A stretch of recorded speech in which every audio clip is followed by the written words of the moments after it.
Hello എല്ലാവർക്കും നമസ്കാരം. പുതിയൊരു വീഡിയോയിലേക്ക് സ്വാഗതം. നമുക്കിന്ന് ഈ വീഡിയോയിലൂടെ പോസ്റ്റ് മാർക്സിസ്റ്റ് എക്കണോമിക് തോട്ട്സ് എന്തൊക്കെയാണെന്ന് മനസ്സിലാക്കാം. നമുക്ക് വീഡിയോയിലേക്ക് കിടക്കാം.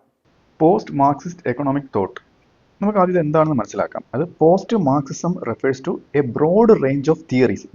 ഒരു റേഞ്ച് ഓഫ് തിയറീസ് ആണ്, ഒന്നിലധികം തിയറീസ് ആണ് ഈ പോസ്റ്റ് മാർക്സിസം എന്ന് പറയുന്നത്. Okay, that emerged in response to classical Marxism. അത് ക്ലാസിക്കൽ മാർക്സിസത്തിന് റെസ്പോണ്ട് ചെയ്തുകൊണ്ട് വന്നിട്ടുള്ള ഒരു റേഞ്ച് ഓഫ് തിയറിയാണ് ഇതുകൊണ്ട് ഉദ്ദേശിക്കുന്നത്. അത് മാർക്സിയൻ ആശയങ്ങൾ എന്താണെന്ന് അതിനെപ്പറ്റി ഒരു വീഡിയോ ഉണ്ട്, അതിന് ലിങ്ക് ഇവിടെ ഇട്ടേക്കാം.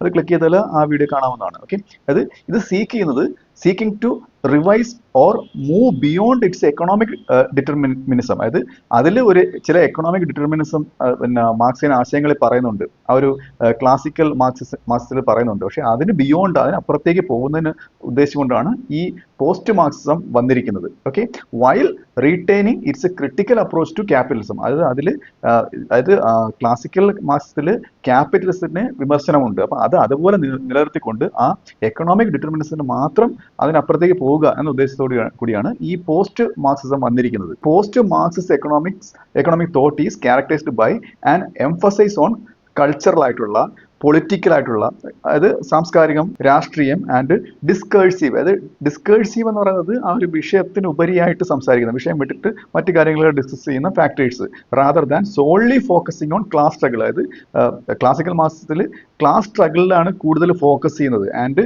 മെറ്റീരിയൽ കണ്ടീഷൻസ്, ഇതിലൊക്കെയാണ് കൂടുതൽ ഫോക്കസ്. അതിലുപരി ഈ കൾച്ചറൽ ആയിട്ടുള്ള, പൊളിറ്റിക്കൽ ആയിട്ടുള്ള, ഡിസ്കേഴ്സീവ് ആയിട്ടുള്ള, വിഷയത്തിന് ഉപരിയായിട്ടുള്ള ഫാക്ടേഴ്സ് ഡിസ്കസ് ചെയ്യുന്നതാണ് ഈ പോസ്റ്റ് മാർക്സിസത്തിൽ വരുന്നത്. അപ്പോൾ ഇതാണ് ഇതിന്റെ കാതലായിട്ടുള്ള ഭാഗം എന്ന് പറയുന്നത്.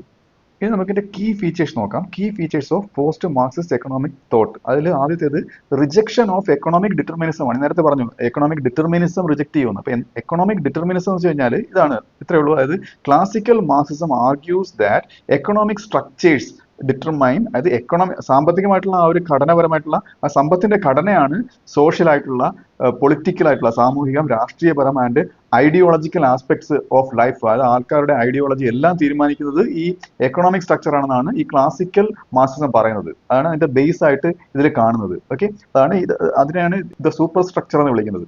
എന്നാൽ പോസ്റ്റ് മാർക്സിസ്റ്റ് എന്ത് ചെയ്യുന്നു, അതിനെ എടുത്ത് കളയുകയാണ്, അതിനെ ചലഞ്ച് ചെയ്യുകയാണ്. Post Marxist challenge this arguing for greater autonomy of politics. അതായത് അവർ ഇതിനെ ചലഞ്ച് ചെയ്തിട്ട്, ഇതിനെ വെല്ലുവിളിച്ചിട്ട് അവരെന്തിനു വേണ്ടി ആർഗ്യൂ ചെയ്യുന്നു, അത് ഓട്ടോണമി ഓഫ് പൊളിറ്റിക്സ്, അത് പൊളിറ്റിക്സിന്റെ, രാഷ്ട്രീയത്തിന്റെ ആ ഒരു സ്വയംഭരണാധികാരത്തിന് വേണ്ടിയിട്ടാണ് അതിനുവേണ്ടിയാണ് ഇവർ വാദിക്കുന്നത്. അതിന് മാത്രമല്ല, അത് കൾച്ചർ, ഐഡിയോളജി, അത് പുതിയ ആശയങ്ങൾ, കൾച്ചർ, ഇങ്ങനെയുള്ള കാര്യങ്ങളാണ് ഈ പോസ്റ്റ് മാർക്സിസത്തിൽ ഇവരുടെ ആർഗ്യുമെന്റ്സിൽ വരുന്നത്.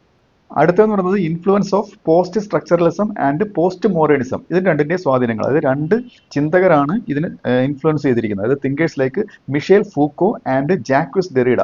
ഈ രണ്ടുപേരുടെ സ്വാധീനം influenced post Marxist by emphasizing discourse. അതായത് ഡിസ്കോഴ്സ്, സംവാദങ്ങളിലൂടെ, പവർ റിലേഷൻസിലൂടെ. പവർ റിലേഷൻസ് വെച്ചാൽ ways in which power is distributed and exercised. അതായത് സോഷ്യൽ ആയിട്ടുള്ള, പൊളിറ്റിക്കൽ ആയിട്ടുള്ള, എക്കണോമിക് കോണ്ടക്സിലൊക്കെ ഈ പവർ ഡിസ്ട്രിബ്യൂട്ട് കിടക്കുന്നത് എങ്ങനെയാണ് എന്നുള്ള ആ ഒരു റിലേഷനാണ് ഈ പവർ റിലേഷൻസിൽ വരുന്നത്. ആൻഡ് ഐഡന്റിറ്റി പൊളിറ്റിക്സ്, ഇതിലൂടെയൊക്കെയാണ് ഇവർ എന്ത് ചെയ്തത്, ഇൻഫ്ലുവൻസ് ചെയ്തത്. Economic structures are seen as shaped by social and political factors. അതായത് എക്കണോമിക് സ്ട്രക്ചേഴ്സ് ഞാൻ നേരത്തെ പറഞ്ഞ പോലെ seen as shaped by social ആയിട്ടുള്ളതും പൊളിറ്റിക്കൽ ആയിട്ടുള്ള ഫാക്ടേഴ്സ് ആണ് ഈ എക്കണോമിക് സ്ട്രക്ചർ എന്ത് ചെയ്യുന്നത്, ഷേപ്പ് ചെയ്യുന്നത്. നോട്ട് ജസ്റ്റ് ക്ലാസ് സ്ട്രഗിളിന്റെ അടിസ്ഥാനത്തിലല്ല. അപ്പൊ ക്ലാസിക്കൽ മാർക്സിസത്തിൽ പറയുന്ന പോലെ ക്ലാസ് സ്ട്രഗിളിന്റെ അടിസ്ഥാനത്തിലല്ല. അടുത്ത് പറയുന്നത് focus on pluralism and identity. Okay, ഞാൻ നേരത്തെ പറഞ്ഞ പോലെ traditional Marxism views class struggle as the main engine off history. അതായത് ഹിസ്റ്ററിയുടെ പ്രധാനപ്പെട്ട, അതായത് ഇവരുടെ കാഴ്ചപ്പാട് ഏതിലൂടെ മാത്രമാണ്, ക്ലാസ് സ്ട്രഗിലൂടെ മാത്രമാണ് ഹിസ്റ്ററി എല്ലാം ഇവരെ നോക്കിക്കാണുന്നത്, ട്രഡീഷണൽ മാർക്സിസം. എന്നാൽ പോസ്റ്റ് മാർക്സിസ്റ്റ് ആണെങ്കിലോ ആർഗ്യൂ ദാറ്റ് മൾട്ടിപ്പിൾ സ്ട്രഗിൾസ് ആണ്. അതായത് എന്ത് മാത്രമല്ല, ക്ലാസ് സ്ട്രഗിൾ മാത്രമല്ല, റേസിലുള്ള, ജെൻഡർ ആയിട്ടുള്ള, എക്കോളജി, പാരിസ്ഥിതികമായിട്ടുള്ള എല്ലാ കാര്യങ്ങളും പോസ്റ്റ് മാർക്സിസ്റ്റുകൾ നോക്കി കാണുന്നുണ്ട്. അത് ഏതുമായിട്ട് ഇന്റർസെക്ട് വിത്ത് എക്കണോമിക്സ്. ഇതെങ്ങനെ എക്കണോമിക്സുമായിട്ട് കണക്ട് ചെയ്ത് കിടക്കുന്നു, ഇതൊക്കെയാണ് ഇവരുടെ ആ ഒരു പഠന രീതി എന്ന് പറയുന്നത്. Making the analysis more complex. ഇങ്ങനെ ആകുമ്പോഴത്തേക്ക് കൂടുതൽ സങ്കീർണമാവുകയാണ് ഇവരുടെ ഈ അനലൈസിസ്, ഇവരുടെ വിലയിരുത്തൽ കൂടുതൽ സങ്കീർണമായി വരികയാണ് ചെയ്യുന്നത്. അടുത്തത് critique of the working class as a singular revolutionary subject. അതായത് വിപ്ലവകരമായിട്ടുള്ള ആ ഒരു മാറ്റം ഉണ്ടാക്കുന്നതിന് എല്ലാം അടിസ്ഥാനമായിട്ട് എടുത്തിരിക്കുന്നത് വർക്കിംഗ് ക്ലാസ്സിനെ മാത്രമാണ്. ഏതിൽ? നമ്മുടെ ക്ലാസിക്കൽ മാർക്സിസത്തിൽ. ഓക്കെ, അപ്പൊ ഇതിന്റെ ഉള്ളൊരു വിമർശനമാണ് അടുത്ത പോയിന്റ് എന്ന് പറയുന്നത്. അതായത് instead of focusing only on the proletariat, അതായത് തൊഴിലാളി വർഗത്തിനെ മാത്രം ആണ് ആര് ഫോക്കസ് ചെയ്തേക്കുന്നത്? Traditional Marxism. Okay, post Marxist argue that various social movements ഉണ്ട്. അതായത് ഫെമിനിസം, സ്ത്രീ ശാക്തീകരണവുമായി ബന്ധപ്പെട്ട്, പിന്നെ എൻവയോൺമെന്റലിസം ഉണ്ട്, ആന്റി കൊളോണിയൽ സ്ട്രഗിൾസ് ഒക്കെ ഉണ്ട് കേട്ടോ. അപ്പൊ ഇങ്ങനെയുള്ള കാര്യങ്ങളും ഇവര് പോസ്റ്റ് മാർക്സിസം ഉൾപ്പെടുത്തുന്നുണ്ട്. Play key roles in challenging capitalism. ഈ ക്യാപിറ്റലിസത്തിനെ വെല്ലുവിളിക്കുന്നതിന്, ചലഞ്ച് ചെയ്യുന്നതിന് വളരെ പ്രധാനപ്പെട്ട പങ്ക് വഹിക്കുന്ന ഒന്നാണ്. അത് പങ്ക് വഹിക്കുന്ന കാര്യങ്ങളാണ് മേൽപ്പറഞ്ഞ ഈ കാര്യങ്ങളൊക്കെ. അപ്പം മറ്റേതിലാണെന്നുണ്ടെങ്കിൽ, അതായത് ട്രഡീഷണൽ മാർക്സിസത്തിലാണെന്നുണ്ടെങ്കിൽ വർക്കിംഗ് ക്ലാസിന്റെ സ്ട്രഗിൾ മാത്രമാണ് ഒരു റെവല്യൂഷണറി സബ്ജക്റ്റായിട്ട് എടുക്കുന്നത്. അടുത്തത് റീ ഇന്റർപ്രിട്ടേഷൻ ഓഫ് ക്യാപിറ്റലിസം ആണ്. ക്യാപിറ്റലിസത്തിന്റെ ഒരു പുനർവ്യാഖ്യാനം. അതായത് post Marxist thinkers recognize that capitalism has evolved beyond the industrial era Marx described.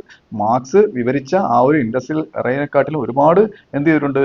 Capitalism എന്ത് ചെയ്തിട്ടുണ്ട്? ഇവോൾവ് ചെയ്തിട്ടുണ്ട്. അവർ എന്തൊക്കെ അനലൈസ് ചെയ്യുന്നുണ്ട്? അനലൈസ് ഗ്ലോബലൈസേഷൻ അനലൈസ് ചെയ്യുന്നുണ്ട്, ഫൈനാൻഷ്യൽ ക്യാപിറ്റലിസം അനലൈസ് ചെയ്യുന്നുണ്ട്, ആൻഡ് ഡിജിറ്റൽ എക്കണോമീസ്, ഇതൊക്കെ അനലൈസ് ചെയ്യുന്നുണ്ട് ആര്? Post Marxist. വൈൽ റിജക്റ്റിംഗ്, അതായത് അതിനോടൊപ്പം ഇവർ റിജക്റ്റും ചെയ്യുകയാണ് the idea of an inevitable proletarian revolution. അതായത് ഒഴിച്ചുകൂടാനാവാത്ത ഒരു തൊഴിലാളി വർഗ വിപ്ലവം. ഓക്കെ, അതിനെ ഇവര് റിജക്റ്റും ചെയ്യുന്നുണ്ട്.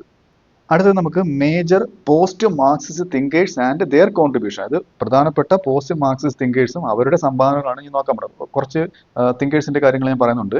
അതിൽ ആദ്യം വെച്ചാൽ ഏനസ്റ്റോ ലാക്ലൂവും ഷാൻഡൽ മൂഫ്, ഇങ്ങനെ ഇത് വായിക്കുന്നത് കേട്ടോ. അപ്പൊ ഇവരുടെ കോൺട്രിബ്യൂഷൻ വെച്ചാൽ ഹെഗമണി ആൻഡ് സോഷ്യലിസ്റ്റ് സ്ട്രാറ്റജിയാണ്. ഹെഗമണി എന്ന് വെച്ചാൽ ഇപ്പം ആധിപത്യം അങ്ങനെ പറയത്തില്ലേ. അപ്പം ഈ ആധിപത്യത്തെ കുറിച്ചുള്ള ആ ഒരു അതും സോഷ്യലിസ്റ്റ് സ്ട്രാറ്റജിയെ പറ്റിയാണ് ഇവർ 1985 പറഞ്ഞിരിക്കുന്നത്. ഓക്കെ, ഇവർ ഡെവലപ്പ് ചെയ്ത കോൺസെപ്റ്റ് ഓഫ് റാഡിക്കൽ ഡെമോക്രസി എന്നൊരു കോൺസെപ്റ്റ് ഇവർ ഡെവലപ്പ് ചെയ്തിട്ടുണ്ട്. Okay, and argued that political struggles cannot be reduce to economic class conflicts. അത് നേരത്തെ പറഞ്ഞ പോലെ പൊളിറ്റിക്കൽ സ്ട്രഗിൾസ് ഏതിന് മാത്രം ഒതുങ്ങി നിൽക്കത്തില്ല? എക്കണോമിക് ക്ലാസ് കോൺഫ്ലിക്ട്സിന് മാത്രം ഒതുങ്ങി നിൽക്കത്തില്ല എന്ന് ഇവർ വാദിക്കുകയുണ്ടായി. ക്രിട്ടിക്ഡ്, അതായത് ഇവർ വിമർശിച്ച മറ്റൊരു കാര്യമാണ് traditional Marxism for its rigidity and proposed a more flexible. അത് ഒരു റിജിഡ് ആണെന്നുള്ള കാര്യം ഇവർ വിമർശിക്കുകയുണ്ടായി. പിന്നെ കൂടുതൽ ഫ്ലെക്സിബിൾ ആയിട്ടുള്ള, ഡിസ്കഴ്സീവ് ആയിട്ടുള്ള, അതായത് കൂടുതൽ വിഷയത്തിൽ നിന്ന് മാറി ചിന്തിക്കുന്ന രീതിയിലുള്ള അപ്രോച്ച് ടു സോഷ്യലിസത്തിന് ഇങ്ങനൊരു ഒരു ചിന്താഗതിയാണ് ഇവരുടെ ഒരു കോൺട്രിബ്യൂഷൻ ആയിട്ട് കൊടുത്തിരിക്കുന്നത്. അടുത്തത് അന്റോണിയോ ഗ്രാംഷിയാണ്. അതായത് ഇദ്ദേഹം ഒരു പ്രീകഴ്സർ ഓഫ് പോസ്റ്റ് മാർക്സിസം, അതായത് പോസ്റ്റ് മാർക്സിസത്തിന്റെ ഒരു മുൻഗാമിയായിട്ടാണ് അദ്ദേഹത്തിനെ അറിയപ്പെടുന്നത്. ഓക്കെ, ഇദ്ദേഹം ഇൻട്രൊഡ്യൂസ് ചെയ്തത് ദ കോൺസെപ്റ്റ് ഓഫ് ഹെഗമണി നേരത്തെ പറഞ്ഞു കഴിഞ്ഞാൽ ആ ഒരു ആധിപത്യത്തിന്റെ ഒരു concept, explaining how ruling classes maintain power. Ruling class നേരത്തെ പോലെ ആധിപത്യം സ്ഥാപിച്ച് അവരെങ്ങനെയാണ് ആ ഒരു പവർ മെയിൻറ്റെയിൻ ചെയ്യുന്നത്? ഇതിലൂടെ ത്രൂ കൾച്ചറൽ ആൻഡ് ഐഡിയോളജിക്കൽ മീൻസിലൂടെ, സാംസ്കാരികവും ഐഡിയോളജി, അവരുടെ ആശയങ്ങൾ ഉപയോഗിച്ച് ആ ഉപാധികളിലൂടെ ഒരു പവർ മെയിൻറ്റെയിൻ ചെയ്യുന്നത് എങ്ങനെ, ആ ഒരു കാര്യമാണ് ഇവർ പറയുന്നത്. നോട്ട് ജസ്റ്റ് എക്കണോമിക് ഡോമിനൻസ്, അതായത് സാമ്പത്തികമായിട്ടുള്ള ഒരു ആധിപത്യമല്ല. അപ്പോൾ ഇവരുടെ അഭിപ്രായമാണ് ഇതൊക്കെ.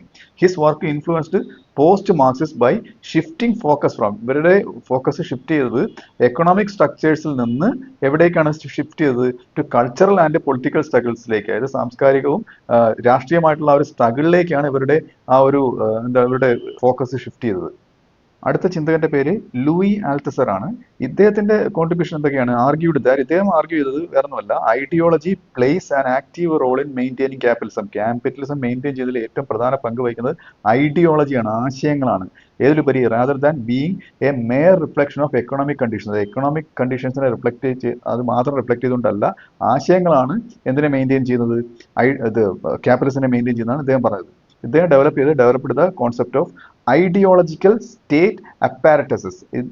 ഈ ഒരു കോൺസെപ്റ്റ് ആണ് ഇദ്ദേഹം ഡെവലപ്പ് ചെയ്തത്. ഇതിൽ വരുന്നത് എഡ്യൂക്കേഷൻ വരുന്നുണ്ട്, മീഡിയ വരുന്നുണ്ട്, റിലീജിയൻ വരുന്നുണ്ട്. ഓക്കെ, ഈ കോൺസെപ്റ്റ്, ഇദ്ദേഹത്തിന്റെ കോൺസെപ്റ്റിൽ ദാറ്റ് ഷേപ്പ് പീപ്പിൾസ് കോൺഷ്യസ്നെസ്, അതായത് ആൾക്കാരുടെ കോൺഷ്യസ്നെസ്, അവരുടെ ബോധമണ്ഡലം ഷേപ്പ് ചെയ്യുന്ന, അവരുടെ അത് രൂപപ്പെട്ട് വരുന്നത് ഇതിലൂടെയൊക്കെയാണ്. ബിയോണ്ട് ജസ്റ്റ് എക്കണോമിക് ഇൻട്രസ്റ്റ്, അതായത് സാമ്പത്തിക താല്പര്യങ്ങൾക്ക് ഉപരി ഇതിലൂടെയൊക്കെയാണ് അവരുടെ ആ ഒരു ബോധമണ്ഡലം വികാസം പ്രാപിച്ചു വരുന്നതെന്നാണ് ഇദ്ദേഹത്തിന്റെ അഭിപ്രായം. അടുത്ത മിഷേൽ ഫൂക്കോയാണ്. ഇദ്ദേഹം not a Marxist but influential, ഒരുപാട് സ്വാധീനം ചെലുത്തിയ വ്യക്തിയാണ്. ഓക്കെ, ഇദ്ദേഹത്തിന്റെ emphasized power and discourse over economic determinism. അതായത് പവറിന്റെയും ആ ഒരു ഡിസ്കോഴ്സ്, ആ സംവാദത്തിന്റെയൊക്കെ കാര്യമാണ് ഇദ്ദേഹം, അത് എക്കണോമിക് ഡിറ്റർമിനിസം ഉപരി അതിന്റെയൊക്കെ ഒരു കാര്യമാണ് ഇദ്ദേഹം ഇതിൽ പറയുന്നത്. Okay, influencing post Marxist ideas. ഇദ്ദേഹം പോസ്റ്റ് മാർക്സിസ്റ്റ് ഐഡിയാസിനെ ഇൻഫ്ലുവൻസ് ചെയ്തത് ഇങ്ങനെയാണ്. About how capitalism is maintained through knowledge and institution. എങ്ങനെയാണ് നോളജിലൂടെയും ഇൻസ്റ്റിറ്റ്യൂഷൻസിലൂടെയും ക്യാപിറ്റലിസം മെയിൻറ്റെയിൻ ചെയ്യുന്നത്, ഈ ഒരു കാര്യം വെച്ചാണ് ഇദ്ദേഹം ഈ പോസ്റ്റ് മാർക്സിസ്റ്റിനെ ഇൻഫ്ലുവൻസ് ചെയ്തത്. അടുത്തത് സ്ലാവോയ് ഷിസേക്ക് ആണ്. ഇദ്ദേഹത്തിന്റെ അഭിപ്രായത്തിൽ ഇദ്ദേഹം എന്താണ് ചെയ്തത്? Combines Marxist and psychoanalytic theory. ഇത് രണ്ടും കൂടെ കമ്പൈൻ ചെയ്തിട്ടാണ് ഇദ്ദേഹം ഏതിനെ വിമർശിച്ചത്? To critic capitalism. അതായത് ഇത് രണ്ടും കൂടെ കമ്പൈൻ ചെയ്തിട്ടാണ് ക്യാപിറ്റലിസത്തിനെ വിമർശിക്കുന്നതിന് വേണ്ടിയാണ് ഇദ്ദേഹം ഇത് രണ്ടും കൂടെ കമ്പൈൻ ചെയ്തത്. ഓക്കെ, അത് ഇദ്ദേഹത്തിന്റെ ആർഗ്യുമെന്റ്സ് ഇതാണ്. Arguing that ideology shapes economic relations. ആശയങ്ങൾ എക്കണോമിക് റിലേഷൻസിനെ എന്ത് ചെയ്യും? ഷേപ്പ് ചെയ്യും. അത്ര തന്നെ as much as economic relations shape ideology. Economic relations ideology shape ചെയ്യുന്ന അത്രയും തന്നെ നേരെ തിരിച്ചും സംഭവിക്കും എന്നതാണ് ഇദ്ദേഹത്തിന്റെ ഒരു ആർഗ്യുമെന്റ് എന്ന് പറയുന്നത്. ഇനി അടുത്ത് പോസ്റ്റ് മാർക്സിസ്റ്റ് എക്കണോമിക് പോളിസി. ഇവരുടെ എക്കണോമിക് പോളിസീസും ഇവരുടെ പെർസ്പെക്റ്റീവ്സും ഒക്കെ നോക്കാം. അതിൽ ആദ്യത് റെഗുലേഷൻ ഓവർ റെവല്യൂഷൻ. അതായത് വിപ്ലവത്തിന് മുകളിലുള്ള ഒരു നിയന്ത്രണം. ഓക്കെ, അതായത് rather than advocating for a total overthrow of capitalism. Capitalism മൊത്തത്തിലെടുത്ത് കളയുന്നതിന് പകരം എന്താണ് ഇത്? Post Marxist often support regulatory policies. അതായത് നിയന്ത്രണ വിധേയമായിട്ടുള്ള പോളിസീസ്. അത് പിന്നെ social democracy and alternative economic models. അതായത് ഒരേ എക്കണോമിക് മോഡൽ കൊണ്ട് നിൽക്കാതെ പല എക്കണോമിക് മോഡൽ അപ്ലൈ ചെയ്യാമെന്നുള്ള ആ ഒരു കോൺസെപ്റ്റ്.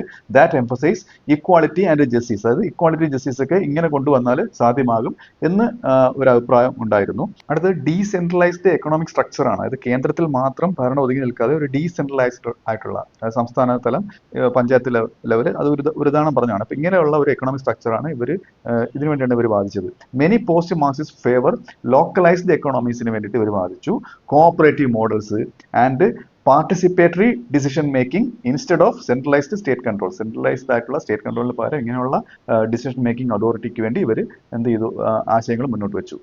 അടുത്ത ക്രിട്ടിക് ഓഫ് നിയോ ലിബറലിസം. അതായത് നിയോ ലിബറലിസത്തിന്റെ അതിന്റെ ഒരു വിമർശനമാണ് അടുത്തെന്ന് പറയുന്നത്. അതായത് post Marxist argue that neo liberal capitalism extends beyond economic policy. അതായത് ഈ ഒരു വ്യവസ്ഥ എന്ന് പറയുന്നത് എക്കണോമിക് പോളിസിക്ക് അപ്പുറത്തൊക്കെയാണ് വ്യാപിച്ച് കിടക്കുന്നത്. Okay, in to shaping identities. ഇത് ഐഡന്റിറ്റീസ്, ആൾക്കാരുടെ ഐഡന്റിറ്റീസ് ഷേപ്പ് ചെയ്യുന്നതിൽ, കൾച്ചേഴ്സ്, സംസ്കാരങ്ങൾ ഉണ്ടാക്കിയെടുക്കുന്നതിൽ ആൻഡ് സോഷ്യൽ റിലേഷൻസ് ഒക്കെ ഉണ്ടാക്കിയെടുക്കുന്നതിൽ. അപ്പൊ ഇതിനപ്പുറത്തേക്ക്, അതായത് നിയോ ലിബറലിസത്തിനെ അവർ എതിർക്കുകയുണ്ടായി. അടുത്തത് ഇന്റർസെക്ഷനാലിറ്റി ഇൻ എക്കണോമിക് ജസ്റ്റിസ്. അതായത് എക്കണോമിക് ജസ്റ്റിസിന് വേണ്ടിയിട്ടുള്ള ആ ഒരു മൂവ്മെന്റ്, അത് സമൂഹത്തിന്റെ പല ഭാഗങ്ങളായിട്ട് വിഭജിച്ചിട്ടാണ് ആ ഒരു എക്കണോമിക് ജസ്റ്റിസ് നേടിയെടുക്കുന്നതിന് വേണ്ടിയിട്ട്. അതെങ്ങനെയാണെന്ന് പറയാം. അതായത് economic issues R analysed along side. അതായത് ഇതിനോടൊപ്പം റേസിന്റെ പേരിൽ, അതായത് വർണ്ണ വിവേചനം, ജെൻഡർ ബേസിൽ ആൻഡ് എക്കോളജിക്കൽ കൺസേൺസിന്റെ പേരിലൊക്കെ എന്ത് ചെയ്യണം? ആ ഒരു ഇന്റർസെക്ഷൻ ആയിട്ട് വേണം ആ ഒരു ജസ്റ്റിസ് കൊടുക്കാൻ വേണ്ടിയിട്ട്. അപ്പൊ ഇങ്ങനെയൊക്കെ വന്നു കഴിഞ്ഞാൽ എന്തിനു വേണ്ടി ഇങ്ങനെ ചെയ്യുന്നത്? To create a broader movement for social change. Social ചേഞ്ചിന് വേണ്ടിയുള്ള നല്ലൊരു മൂവ്മെന്റിന് വേണ്ടിയിട്ടാണ് ഇങ്ങനെ ഒരു ഡിവൈഡ് ചെയ്തിട്ട്, ഇങ്ങനെ ഒരു സെക്ഷൻ ആയിട്ട് മനസ്സിലാക്കിയിട്ട് അനലൈസ് ചെയ്യേണ്ട ഒരു പ്രാധാന്യം ഇവർ പറയുന്നത്.